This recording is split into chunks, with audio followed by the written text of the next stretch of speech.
Kantara cinema 2022ರಲ್ಲಿ release ಆಗಿ super hit ಆಯಿತು. ಈ ಚಿತ್ರದ ಮೂಲಕ ಅನೇಕ ಕಲಾವಿದರು ಜನಪ್ರಿಯತೆ ಪಡೆದರು. ಈ ಸಿನಿಮಾದಲ್ಲಿ ಕರಾವಳಿಯ ಸಂಪ್ರದಾಯದ ಬಗ್ಗೆ ಹೇಳಲಾಗಿತ್ತು.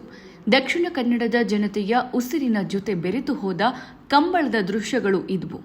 ಈ ದೃಶ್ಯದಲ್ಲಿ ಕಾಣಿಸಿಕೊಂಡಿದ್ದ ಅಪ್ಪು ಕೋಣ ಸಾವನ್ನಪ್ಪಿದೆ. ಅಪ್ಪು ಕೋಣದ ಮಾಲೀಕರು ಹಾಗೂ ಕಂಬಳ ಪ್ರಿಯರಿಗೆ ಈ ವಿಚಾರ ಬೇಸರ ಮೂಡಿಸಿದೆ. ಕಾಂತಾರ ಚಿತ್ರದಲ್ಲಿ ರಿಷಬ್ ಶೆಟ್ಟಿ ಹೀರೋ ಆಗಿ ಮಿಂಚಿದ್ರು. ಈ ಚಿತ್ರದ ನಿರ್ದೇಶನ ಕೂಡ ಅವರದ್ದೇ.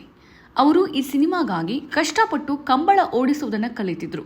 ಇದಕ್ಕಾಗಿ ಬೈಂದೂರು ಬೊಳಂಬಳ್ಳಿಯ ಕಂಬಳ ಪ್ರೇಮಿ ಪರಮೇಶ್ವರ್ ಭಟ್ ಅವರು ಸಾಕಿದ್ದ ಕೋಣವನ್ನ ಬಳಕೆ ಮಾಡಲಾಗಿತ್ತು.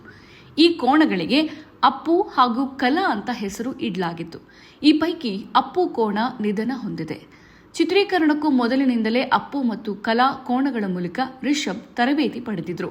ಇವುಗಳ ಜೊತೆ ರಿಷಬ್ಗೆ ಆಪ್ತತೆ ಬೆಳೆದಿತ್ತು. ಆ ಬಳಿಕ ಸಿನಿಮಾಗಳಲ್ಲೂ ಕೋಣಗಳು ಕಾಣಿಸಿಕೊಂಡಿದ್ವು.